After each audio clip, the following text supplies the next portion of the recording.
sintonía de Noticias a las 2 p.m. Como le prometimos antes de la pausa, llegó el momento de la entrevista del día. Y hoy tenemos con nosotros al doctor Rafael López, quien es presidente de la Fundación Behavior and Law y nos acompaña desde Europa. Muchísimas gracias por acompañarnos hoy, doctor, en Noticias a las 2 p.m. Muchas gracias, encantado, es un placer estar aquí con vosotros. Doctor, el gusto es para nosotros tenerlo en el estudio de Noticias a las 2 p.m. por Canal Antigua. Y queríamos empezar preguntándole cuál es el motivo principal de su visita a Guatemala.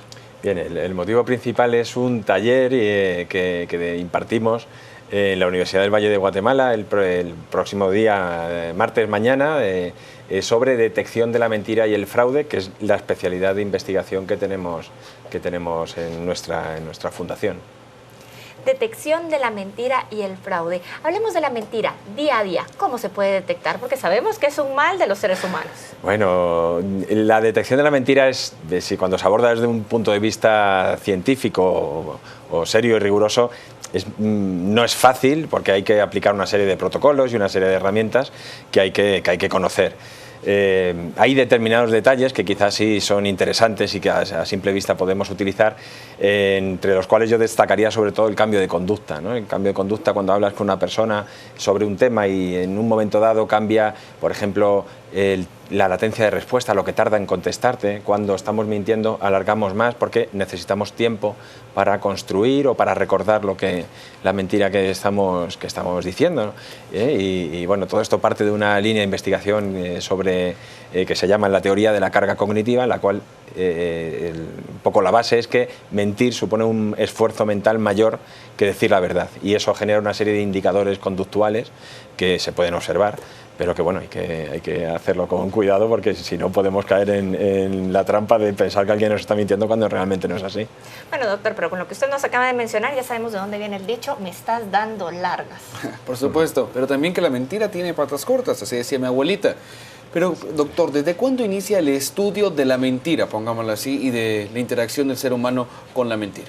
Bueno, a nivel científico los antecedentes son desde hace ya muchos años. Es cierto que la ciencia venía buscando indicadores universales de la mentira que una persona espontáneamente realizase.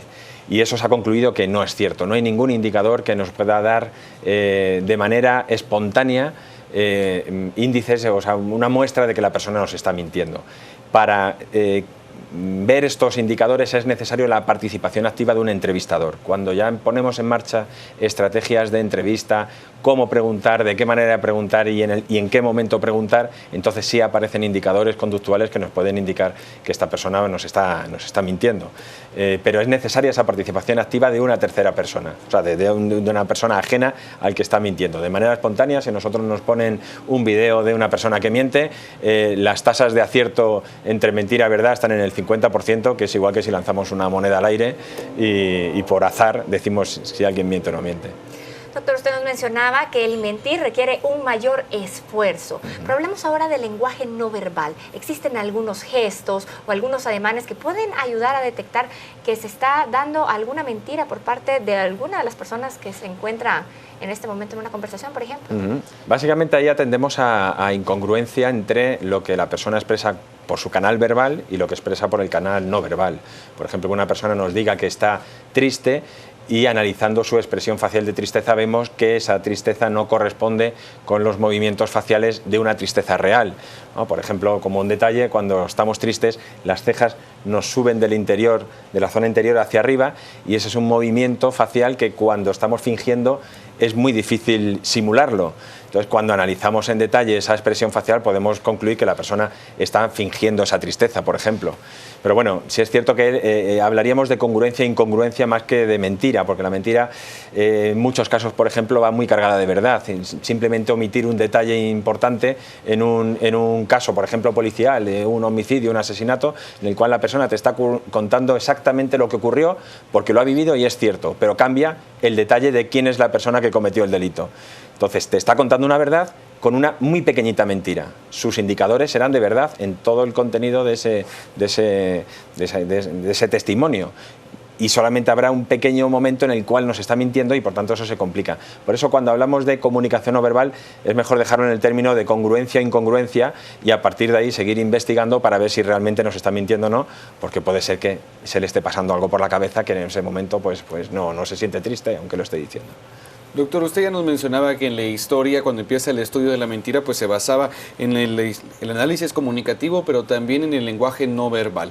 En el siglo XXI, ¿qué nuevas medidas de aplicación científica, me imagino que haya una unión con la tecnología, se aplican en la detección de mentiras? Básicamente yo creo que el gran avance que estamos teniendo son los protocolos de análisis. Es decir, ya no es tanto descubrir algo que no se sepa anteriormente, sino organizarlo. Yo precisamente os traía en este libro que tengo ahora en mis manos, es una muestra, es un manual científico con cerca de 800 referencias bibliográficas en el que se presentan además 2 protocolos que están siendo utilizados en la policía en España con bastante éxito y con muy buena acogida. Y básicamente lo que hemos hecho es organizar, ¿no? Los hemos diseñado en unión con este cuerpo policial para investigación del delito, dentro de la sección de análisis de conducta que tiene la Policía Española, y básicamente lo que hemos hecho es ordenarlo, estructurar un protocolo, con lo cual tenemos que el análisis es mucho más profundo y además se puede enseñar a un equipo de personas para que lo apliquen. Entonces yo creo que básicamente la revolución está en el uso de protocolos estandarizados. Hablemos ahora del ámbito laboral y nos hemos dado cuenta cómo la mentira llega a afectar tanto al contratante como al contratado cuando una de las partes está mintiendo. ¿Cómo se puede llegar a detectar el engaño en el ámbito laboral? Bueno, al final es una entrevista exactamente igual que en el caso de un interrogatorio policial. Tú vas hablando con una persona en la cual, pues en principio habría que hablar de cuestiones, no entrar en el detalle sobre que tú quieres investigar o que quieres ver si te están mintiendo o te está diciendo la verdad, de manera que durante una fase inicial de la entrevista, por ejemplo en un proceso de selección, tratas temas sin importancia y estableces lo que nosotros llamamos una línea base de comportamiento. Ves cómo esa persona en situaciones en las cuales no tiene por qué mentir se comporta, y cuando comienzas a preguntarle sobre cuestiones que te interesa saber si te dice la verdad o no, vas comparando diferentes parámetros. Por ejemplo, lo que tarda en contestar, esa latencia, el número de parpadeos es un indicador, parpadeamos menos cuando estamos mintiendo, el número de gestos que hace la persona. Para que os hagamos una idea un poco así muy sencilla, es como si la energía, el cerebro chupase toda la energía del cuerpo y entonces dejamos de parpadear, dejamos de mover las manos y las movíamos, es decir, nuestra línea base se vuelve conductualmente más baja, ¿no? Ese nivel de activación conductual. Entonces, por ejemplo, eso es un detalle interesante. Lo importante es corroborar, esto sería un indicador, es ir uniendo diferentes indicadores para no caer en la tentación de por un solo indicador pensar que la persona nos miente, porque al final el cerebro humano es más complicado que esto, ¿no? Entonces la técnica consiste en reunir diferentes indicadores y si ya hay muchos que te indican, pues malo, mal asunto. Doctor, precisamente hablando del cerebro, ¿cuál es la relación entre la mentira y el reflejo neuronal? Bueno, al final yo creo que uno de los avances importantes en investigación que estamos teniendo es los estudios por resonancia magnética funcional, ¿no? Entonces está perfectamente ya claro cuál es la zona que se activa dentro del cerebro cuando una persona miente, que básicamente es el córtex frontal, y entonces sería la parte dentro de nuestra actividad neuronal, es la parte de nuestro cerebro que se encarga de mentir, que es la misma que controla funciones ejecutivas como el lenguaje, etcétera.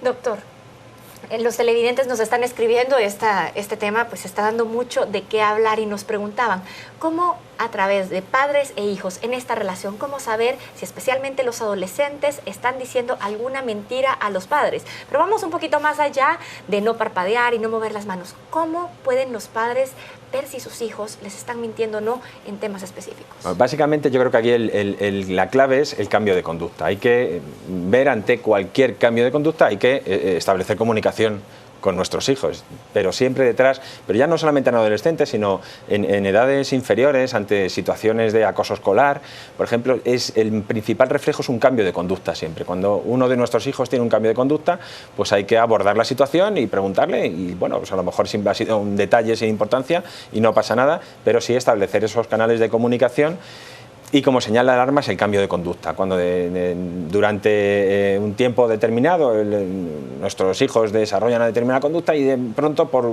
alguna cuestión en particular que nosotros conocemos, empiezan a hacer las cosas de una manera diferente.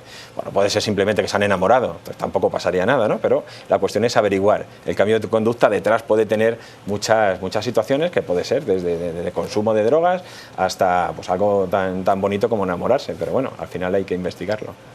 Doctor, ¿cuáles serían los consejos prácticos? Son una lista que serían útiles al momento de detectar una mentira o un fraude.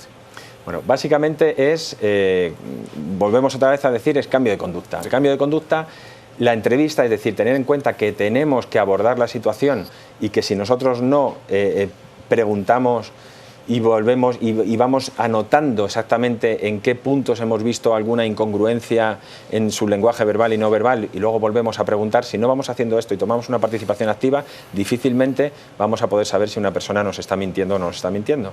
Y luego la parte de la expresión facial, que también es un elemento imprescindible en el estudio del engaño. Doctor, muchísimas gracias por acompañarnos hoy en Noticias a las 2 p.m. Tenemos un panorama más amplio acerca de la investigación de la mentira, qué nuevos ámbitos se están investigando y también qué factores debemos de tomar en cuenta para saber si una persona nos está mintiendo o no. Efectivamente, Carolina, y no es mentira, pero ahora nos vamos a un corte. Quédese con nosotros.